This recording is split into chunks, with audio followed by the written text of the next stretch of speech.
Hi everyone, my name is Reagan, and today I'm going to walk you through the different data layers that are in the Independence Plaza myMaps mapping tool. So let's get started. Okay, so first to orient ourselves, let's just take a look at our base map layers. So we have three base map layers. The first is provided by Google, and it's this layer outside of our neighborhood boundary that shows us streets and their names and a little bit of other context information. So next we have our two base map layers. The first of these is structures and roads, which mainly just shows us the outline of the building footprint. The next one is the Independence Plaza neighborhood. So that's our neighborhood boundary. This gives us an understanding of where the neighborhood is. We don't necessarily need to have it on, but it makes our map visually much more clear. And if we zoom out, we can still see our neighborhood. Okay, so now let's dive into our layers with more information. The first one is incentives. So if we zoom out, we can see the boundary of these incentives. Some of them are quite large. So the incentives layer shows us where incentives districts are that intersect with the neighborhood. These incentives programs are important because they can help offset the cost of development and attract both housing and commercial development to the neighborhood. So then the next two layers are violent crime and nonviolent crime.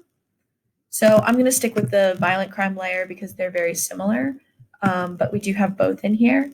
So this is the violent crime layer, which visualizes all of the violent crime that happened in 2018. So as you can see when you zoom in, it's aggregated to the block. So we have this one icon that's explaining what happened in this whole block. So we see 20 crimes happened in 2018 on this particular block.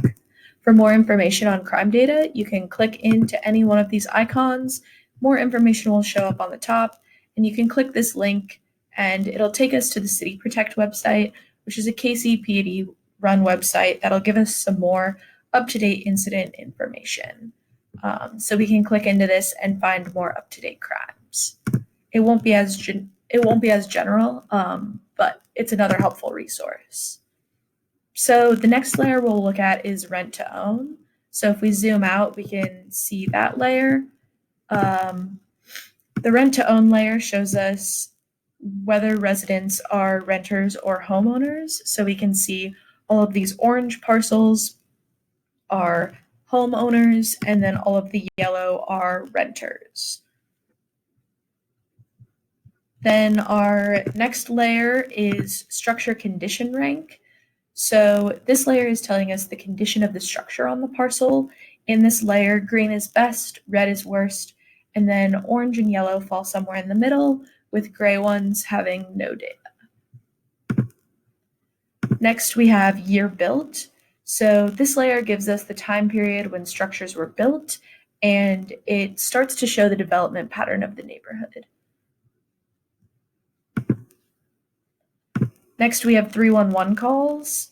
So this layer shows us the 311 calls that were made to the city from January 2015 to March of 2020.